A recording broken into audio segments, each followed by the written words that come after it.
నిన్న India series ఓడిపోయింది. First time New Zealand మన దేశం వచ్చి ఇండియాతో ఆడి ఇండియాతో ఓడే సిరీస్ గెలవడం ఫస్ట్ టైం న్యూజిలాండ్.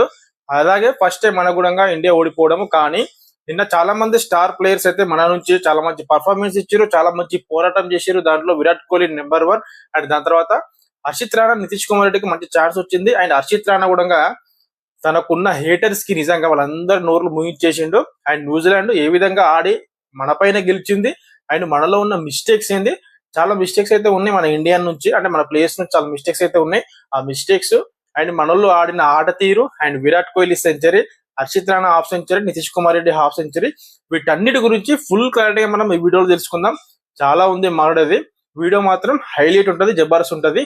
ప్రతి ఒక్కరు వీడియోని లాస్ట్ వరకు చూడడానికి ట్రై చేయండి. అండ్ మీ ఒపీనియన్ ఏందో కింద కామెంట్ రూపంలో కూడా తెలియజేయండి. ఎందుకంటే మనకు మన క్రికెట్ గురించి మాట్లాడుకోవడం మనకు చాలా ఇంపార్టెంట్. అలాంటిది ఇప్పుడు మనకున్న ప్లేయర్స్ నిజంగా చాలా మంచిగా ఆడుతున్నారు. అండ్ ఇప్పుడు ఈ ఓడిపోవడం నిజంగా వీటి నుంచి మనం చాలా నేర్చుకోవాలి. ఎందుకంటే మనకి ఈ సిరీస్ ఓడిపోవడం వల్ల మనకు పోయేది ఏం లేదు, కానీ దీని నుంచి నేర్చుకోవాలి మనం చాలా. ఎందుకంటే ఫస్ట్ టైం మన పైన న్యూజిలాండ్ గెలవడం అనేది నిజంగా అలాంటి రికార్డ్స్ అన్ని గౌతమ్ గంభీర్ కోచ్ గా ఉన్నప్పుడే జరుగుతున్నాయి. దాని గురించి కూడా మాట్లాడదాం. అండ్ ఇంకెందుకు ఆలస్యం, లెట్స్ గో.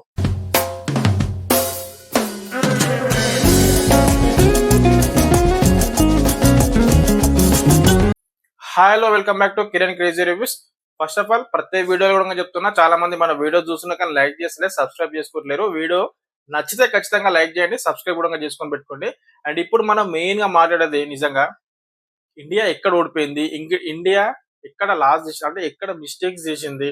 ఫస్ట్ మనం 4 పాయింట్స్ చాలా క్లారిటీగా మాట్లాడదాం. ఫస్ట్ వచ్చేసి batting review, bowling review and match turning point and fielding and captaincy. ఈ 4 పాయింట్స్ గురించి మనం ఫుల్ క్లారిటీగా మాట్లాడితే మనకు ఓవరాల్ గా మ్యాచ్ హైలైట్స్ మన క్లారిటీగా అర్థమైపోతుంది. ఫస్ట్ అయితే India batting review.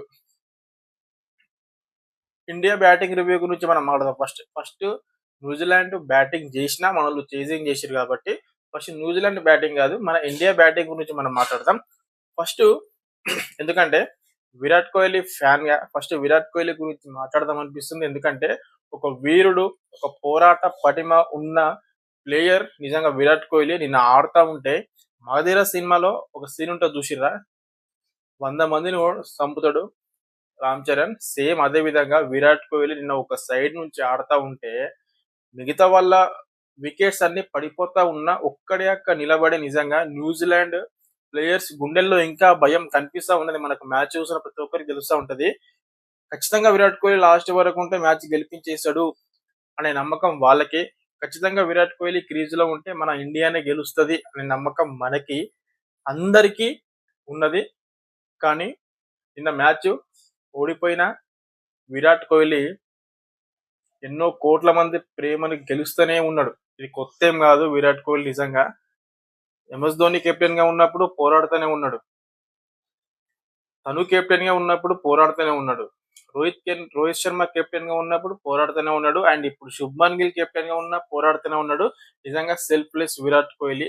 Virat Kohli నిజంగా మన ఇండియాలో ఉండడం, మన ఇండియాకి క్రికెట్ ఆడడం మనం చేసుకున్న అదృష్టం భయ నిజంగా. ఎందుకంటే అలాంటి ప్లేయర్స్ ఉండాలి అంటే చాలా కష్టం. అండ్ అలాంటి ప్లేయర్స్ కి మనం ఫ్యాన్ గా ఆ ప్లేయర్ ని మనం అంత లైక్ చేస్తున్నాం అంటే నిజంగా మనకు కూడా చాలా అదృష్టం ఉండాలి. చాలా ఇన్స్పిరేషనల్ జర్నీ ఉంటది విరాట్ కోహ్లీది. ఊకనే కింగ్ కాలేడు, ఊకనే కింగ్ అన్నారు. కింగ్ వెనకాల చాలా కష్టం ఉన్నది. ఆ పేరు రావడానికి ఒకరి అభిమానం మనం పొందాలంటేనే ఎంతో కష్టం అది ఈ జనరేషన్ లో. అలాంటిది కొన్ని కోట్ల మంది అభిమానం విరాట్ కోహ్లీ సొంతమైందనంటే దాని వెనకాల ఎంతో హార్డ్ వర్క్ ఉంది, ఎంతో శ్రమ ఉంది, ఎంతో మంది అవమానిస్తున్నారు, ఎంతో మంది హేటర్స్ ఉన్నారు, ఎంతో కష్టం, ఎంతో బాధ, ఇవన్నీ కలిసి తను తన బ్యాటింగ్ రూపంలో అన్ని చూపిస్తున్నాడు. కాబట్టి ఇప్పుడు కొన్ని కోట్ల మంది ప్రేమ అనేది విరాట్ కోహ్లీకి ఉన్నది.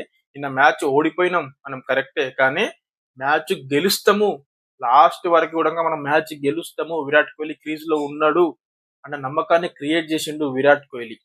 అండ్ విరాట్ కోహ్లీ 123 రన్స్ చేసి 124 రన్స్ చేసిండు. And next player Nitish Kumar Reddy. Nitish Kumar రెడ్డికి చాలా మంచి అవకాశం ఉండే నిన్న. ఎందుకంటే విరాట్ కోహ్లీ ఇన్స్పిరేషన్ నితీష్ కుమార్ రెడ్డికి అని చెప్పేసి నితీష్ కుమార్ రెడ్డి మనకు చాలా సార్లు చెప్పిండు. అండ్ టెస్ట్ మ్యాచ్ లో కూడా నితీష్ కుమార్ రెడ్డి విరాట్ కోహ్లీ చేతుల మీదుగా క్యాప్ అయితే అందుకుండు. అప్పుడు కూడా చాలా ఫీల్ అయ్యి చాలా ఎమోషనల్ వర్డ్స్ అయితే చెప్పిండు నితీష్ కుమార్ రెడ్డి. సేమ్ అట్లాగే ఇప్పుడు ఓడిఐ మ్యాచ్ లో విరాట్ కోహ్లీతో బ్యాటింగ్ ఆడడం అంటే అది మామూలు విషయం కాదు. అదృష్టం ఉండాలి. నితీష్ కుమార్ రెడ్డికి ఆ అదృష్టం ఉన్నది. నిన్న మంచిగా అవకాశం వచ్చినుండే కానీ హాఫ్ సెంచరీ వరకు అయితే పోరాడిండు. ఆ హాఫ్ సెంచరీని సెంచరీ వరకు తీసుకొస్తే నిజంగా నితీష్ కుమార్ రెడ్డి మన తెలుగు వాళ్ళందరినీ నిజంగా గర్వపడేలా చేస్తుండే. ఇప్పటికైనా నితీష్ కుమార్ రెడ్డి చాలా మంచి పర్ఫార్మెన్స్ ఇచ్చి నిజంగా మన తెలుగు వాళ్ళు అంటే ఏందో చూపించిండు. కానీ ఆ సెంచరీ వరకు తీసుకెళ్లి మ్యాచ్ విన్నింగ్ వరకు వచ్చుంటే నిజంగా ఇంకా బాగుంటుండే. అండ్ దాంతో పాటు హర్షిత్ రాణా నిజంగా స్టార్టింగ్ నుంచి చాలా నెగిటివ్ ఉంది హర్షిత్ రాణాకి. ఎందుకంటే గౌతమ్ గంభీర్ సపోర్ట్ చేస్తున్నాడు కాబట్టి మన ఇండియన్ టీమ్ లో ఉన్నాడు, ఇండియన్ టీమ్ లో ఆడుతున్నాడు. ప్రతిసారి T20 కానీ టెస్ట్ మ్యాచ్ కానీ ఓడిఐ కానీ హర్షిత్ రాణాకి చాలా మంచి అవకాశాలు వస్తున్నాయని చెప్పేసి అన్నారు. హర్షిత్ రాణా తన టాలెంట్ తన టాలెంట్ ఉంది కాబట్టి ఖచ్చితంగా ఇండియన్ టీమ్ లో ఉండు అని చెప్పేసి హేటర్స్ నోర్లు అందరిని మూవించేసిండు భయ్య. నిన్న మామూలు పర్ఫార్మెన్స్ కాదు. ఒక్కొక్క 4 కొట్టినా 6 కొట్టినా 4 4లు కొట్టిండు, 4 6లు కొట్టిండు, 53 రన్స్ కొట్టిండు.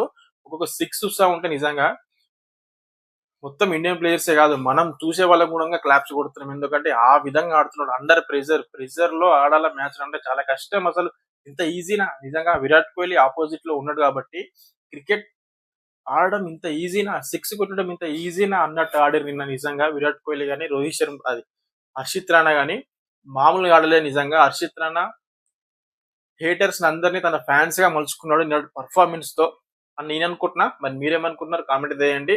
అండ్ ఈ ముగ్గురు నుంచి చాలా పర్ఫార్మెన్స్ వచ్చింది మనకు. అండ్ ఇప్పుడు మనం న్యూజిలాండ్ బ్యాటింగ్ రివ్యూ గురించి మనం మాట్లాడదాం. న్యూజిలాండ్ బ్యాటింగ్ రివ్యూలో మెయిన్ గా ఫస్ట్ 2 వికెట్లు చాలా ఈజీగా అయిపోయినాయి. మనం ఏమనుకున్నాం తెలుసా? ఫస్ట్ 2 వికెట్లు పడంగానే అబ్బా మ్యాచ్ ఏంది సప్పగా అయిపోతుంది, అప్పుడే 2 వికెట్లు పడిపోయినాయి, మనకంత ఇంట్రెస్ట్ ఉండదు కదా, ఈరోజు సండే మంచిగా ఉండాలి మ్యాచ్, వాళ్ళు వికెట్లు పడొద్దు రన్స్ కొట్టాలని చెప్పేసి అనుకున్నాం ప్రతి ఒక్కరం కూడా. నేనైతే అట్నే అనుకున్నా. కానీ వికెట్లు పడొద్దు న్యూజిలాండ్ అనుకున్నా. కానీ వాళ్ళు వికెట్లు పడకుండా నెక్స్ట్ పార్ట్నర్షిప్ వచ్చింది చూడు, డెరెల్ మిచిల్ అండ్ విల్ యంగ్ నుంచి కొంచెం పార్ట్నర్షిప్ వచ్చింది. దాని తర్వాత విల్ యంగ్ అవుట్ అయిన తర్వాత గ్లెన్ ఫిలిప్స్ డెర్లీ మిచెల్ నుంచి పార్ట్నర్షిప్ వచ్చింది చూడు, అక్కడ మ్యాచ్ నిజంగా అక్కడ నుంచి 200 పైన పార్ట్నర్షిప్ అయితే వాళ్ళ నుంచి వచ్చింది. ఓవరాల్ గా వాళ్ళు 337 రన్స్ అయితే వాళ్ళు కొట్టిరు భయ్య.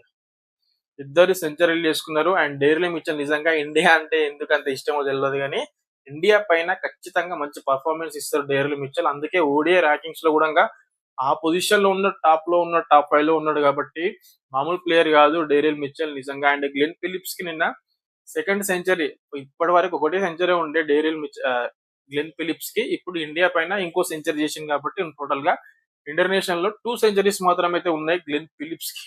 నిజంగా షాకింగ్ విషయం గ్లెన్ ఫిలిప్స్ నుంచి. కానీ నిన్న సెంచరీ మాత్రం చాలా మంచి పర్ఫార్మెన్స్. అసలు న్యూజిలాండ్ ఎక్కడో కొలాప్స్ అయిపోతుంది అన్న టైంలో డేరియల్ మిచెల్ గ్లెన్ ఫిలిప్స్ నుంచి చాలా మంచి పర్ఫార్మెన్స్ వచ్చింది. వాళ్ళిద్దరు చాలా మంచిగా ఆడారు కాబట్టి 337 రన్స్ కి అయితే వాళ్ళు రీచ్ అయ్యారు. ఇదైతే ఓవరాల్ గా బ్యాటింగ్ రివ్యూ. ఇప్పుడు మనం బౌలింగ్ రివ్యూ గురించి మనం మాట్లాడితే ఇండియా కంటే కంపేర్ చేసి ఇండియా కంటే న్యూజిలాండ్ వాళ్ళు చాలా మంచి బౌలింగ్ చేసారు భయ్య. మన ఇండియాలో చాలా ఎక్స్పీరియన్స్ బౌలర్స్ ఉన్నారు. హర్షదీప్ సింగ్ ని తీసుకొచ్చారు, మొహమ్మద్ సిరాజ్ ని తీసుకొచ్చారు, అండ్ కుల్దీప్ యాదవ్ ఉన్నాడు, జడేజా ఉన్నాడు, ఇంకేం కావాలి చెప్పు, హర్షిత్ రాణా ఉన్నాడు. కానీ మన ఇండియా బౌలింగ్ గురించి మాట్లాడితే స్టార్టింగ్ లో మంచిగా ఉంది. అంటే ఇనిషియల్ గా చాలా మంచిగా చేసారు, 2 వికెట్లు తీసారు స్టార్టింగ్ లోనే. హర్షిత్ రాణా 3 వికెట్లు తీసుకున్నాడు ఓవరాల్ గా. అండ్ అట్లాగే మొహమ్మద్ సిరాజ్ 1 వికెట్ తీసిండు, కానీ చాలా మంచి స్ట్రైక్ రేట్ తో వేసిండు. ఓన్లీ 10 overs లో 41 రన్స్ ఏమో ఇచ్చిండు అంతే. మొహమ్మద్ సిరాజ్ చాలా మంచి చేసిండు, కాకపోతే వికెట్లు లేవు. హర్షిత్ రాణా చాలా మంచి చేసిండు, 3 వికెట్లు తీసుకుండు. అండ్ హర్షదీప్ సింగ్ చాలా మంచి చేసిండు, 3 వికెట్లు తీసిండు. కానీ మనకు మెయిన్ గా ఫాల్ట్ వచ్చింది ఎక్కడంటే మిడిల్ ఆర్డర్ లో. మిడిల్ ఓవర్స్ లో మనకు అసలు వికెట్స్ రావట్లేదు స్పిన్నర్స్ నుంచి. రవీంద్ర జడేజా గానీ, కుల్దీప్ యాదవ్ గానీ, మన మెయిన్ బౌలర్ కుల్దీప్ యాదవ్ నే టార్గెట్ చేసి కొడుతున్నారు. ఇంకా ఏడికెళ్ళి వేస్తాడు కుల్దీప్ యాదవ్ చెప్పండి. ఒక వికెట్ తీసుకున్నాడు కానీ ఏం లాభం చెప్పు. డెరిల్ మిచెల్ అంత మంచిగా ఆడుతున్నప్పుడు మొహమ్మద్ సిరాజ్ వచ్చి బౌలింగ్ చేసి డెరిల్ మిచెల్ వికెట్ తీసింది కాబట్టి ఆ మాత్రం స్కోర్ వెళ్ళింది. లేకపోతే ఇంకా 350 పైన స్కోర్ వెళ్తుండే. ఆల్మోస్ట్ మనకు 337 అంటే ఇంకో 20 రన్స్ యాడ్ చేసుకోవాలి మనం. ఎందుకనంటే వాళ్ళ నుంచి అంత మంచి ఫీల్డింగ్ ఉంటది కాబట్టి న్యూజిలాండ్ వాళ్ళది. సేమ్ మనకు మిస్టేక్స్ జరిగినాయి ఎక్కడనంటే మిడిల్ ఓవర్స్ లో మన నుంచి వికెట్లు తీయలేకపోయారు కాబట్టి అక్కడ మొత్తం మ్యాచ్ చేంజ్ అయిపోయింది భయ్య. అండ్ న్యూజిలాండ్ బౌలింగ్ వచ్చేసరికి ఓక్స్ కానీ ఇంకెవరు ఓక్స్ అయితే 3 వికెట్స్ తీసుకుని భయ్య. జెమిసన్ నుంచి అయితే ఒక వికెట్ మామూలుగా అయితే వేయలేడు భయ్య. జెమిసన్ అయితే నిజంగా నిజంగా మామూలు పర్ఫార్మెన్స్ కాదు.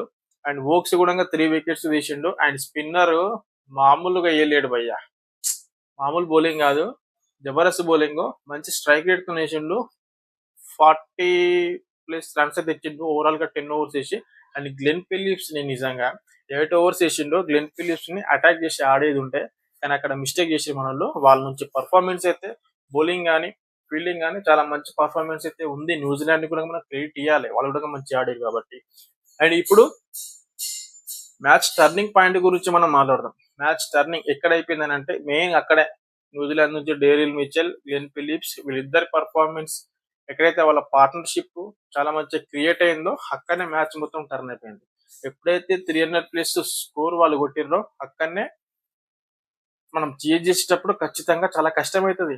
ఎంత కష్టమైనా అది ఇంపాసిబుల్ అయితే కాదు. మనలో వికెట్లు నిజంగా త్వరగా పడిపోవడం వల్ల మనకు అంత కష్టమైంది తప్ప ఇంకోటి ఏం లేదు. మ్యాచ్ మొత్తం టర్న్ అయిందంటే అండ్ అక్కడనే. అండ్ ఇప్పుడు ఫీల్డింగ్ అండ్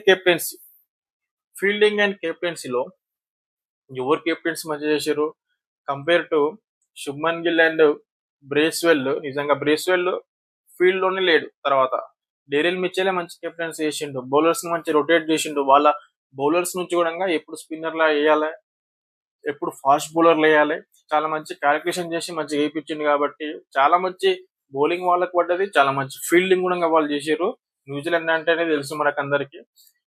డేరిల్ మిచెల్ అయితే విరాట్ కోహ్లీ కొట్టిన స్ట్రేట్ గా కొడితే నిజంగా ఖచ్చితంగా బౌండరీ వెళ్తుంది అనుకున్నాం. ఎందుకంటే లాస్ట్ మనకు బౌండరీ దగ్గర అంత గ్రాస్ లేదు, ఎవరు డైవ్ కూడా చేస్తలేరు. కానీ డేరిల్ మిచెల్ ఖచ్చితంగా ఇక్కడ స్కోర్ ఆపాలని చెప్పేసి అక్కడ డైవ్ చేసి అక్కడ గ్రాస్ కూడా లేదు, ఏమన్నా పడితే మాత్రం ఇంజూర్ అయిపోతాం అలాంటి సిచ్యువేషన్ అక్కడ. కానీ అయినా అక్కడ డైవ్ చేసి బట్టి ఇంకా అంటే బౌండరీ పోయేదాన్ని 2 పరుగులకే దాన్ని సెట్ చేసిందంటే మామూలు ప్లేయర్ కాదు డేరిల్ మిచెల్. అట్లా దేశం కోసం కంట్రీ కోసం ఆ విధంగా వాళ్ళు ఆడుతారు కాబట్టి న్యూజిలాండ్ నిజంగా లాస్ట్ వరకు కూడా కష్టపడుతూ ఉంటారు, పోరాడుతూ ఉంటారు. సేమ్ సౌత్ ఆఫ్రికా లాగా. ఫీల్డింగ్ లో నిజంగా న్యూజిలాండ్ తోపు. కెప్టెన్సీలో నిన్నటి మ్యాచ్ లో న్యూజిలాండ్ తోపు. శుభ్మన్ గిల్ నిజంగా ఇంకా నేర్చుకోవాలి, యంగ్ ప్లేయర్ కాబట్టి ఇంకా చాలా నేర్చుకోవాలి. కెప్టెన్ అన్నప్పుడు మొత్తం రెస్పాన్సిబిలిటీ మిగతా ప్లేయర్స్ కంటే కెప్టెన్ పైన ఎక్కువ ఉంటుంది. కెప్టెన్ నుంచి మంచి పర్ఫార్మెన్స్ వచ్చినప్పుడు మిగతా ప్లేయర్స్ నుంచి కూడా మంచి పర్ఫార్మెన్స్ వస్తుంది. ఇది ఒక్కటి వాళ్ళకి తెలియదని కాదు, తెలుసు, మనం కూడా చెప్పుకోవాలి కాబట్టి చెప్తున్నాం. అండ్ ఇదైతే ఓవరాల్ పర్ఫార్మెన్స్ భయ్యా నిన్న ఇండియా వర్సెస్ న్యూజిలాండ్. కానీ మెయిన్ గా ఎక్కడ మ్యాచ్ పోయింది మనకు దొబ్బింది అని అంటే అక్కడనే Daryl Mitchell and Glenn Phillips వాళ్ళిద్దరి మధ్యలో మంచి పర్ఫార్మెన్స్ వచ్చింది చూసినావా పార్ట్నర్షిప్. అక్కడనే మొత్తం మ్యాచ్ మొత్తం టర్న్ అయిపోయింది. అండ్ మెయిన్ గా నిన్న మన ఇండియన్ నుంచి స్టార్స్ అయితే విరాట్ కోహ్లీ, హర్షిత్ రాణా, నితీష్ కుమార్ రెడ్డి మంచి పర్ఫార్మెన్స్ ఇచ్చారు. లాస్ట్ వరకు పోరాడిండు విరాట్ కోహ్లీ. ఇంకొక 10-15 బాల్ ఉంటే మాత్రం ఖచ్చితంగా మ్యాచ్ మనదే ఉంటుండే. ఆ విధమైన పర్ఫార్మెన్స్ విరాట్ కోహ్లీ చేస్తాడు. అండ్ ఓవరాల్ గా మీకు విరాట్ కోహ్లీ పర్ఫార్మెన్స్ ఏ విధంగా అనిపించింది కింద కామెంట్ చేయండి. అండ్ తర్వాత 5 T20లు ఉన్నాయి న్యూజిలాండ్ తోటి. జనవరి 21 నుంచి అయితే స్టార్ట్ కాబోతున్నాయి కాబట్టి వాటి రివ్యూస్, అప్డేట్స్ ప్రతి ఒక్కటి ఇప్పటి నుంచి IPL అయిపోయే వరకు అయితే చాలా అప్డేట్స్ అయితే ఉంటాయి క్రికెట్ గురించి. మొత్తం క్రికెటే ఉంది ఇక్కడ నుంచి కాబట్టి ప్రతి ఒక్కరు నన్ను ఫాలో అయిపోండి, సబ్స్క్రైబ్ చేసుకొని పెట్టుకోండి. చాలా ఇంపార్టెంట్ అప్డేట్స్ అయితే షార్ట్స్ అండ్ రీల్స్ రూపంలో అయితే ఇన్స్టాగ్రామ్ కానీ యూట్యూబ్ లో కానీ ఇస్తా. అండ్ మ్యాచ్ హైలైట్స్ అయితే ఇట్లా రివ్యూ రూపంలో లాంగ్ వీడియోలు అయితే వస్తుంది కాబట్టి సబ్స్క్రైబ్ చేసుకొని పెట్టుకోండి, లైక్ చేయండి ఈ వీడియోకి. Thank you.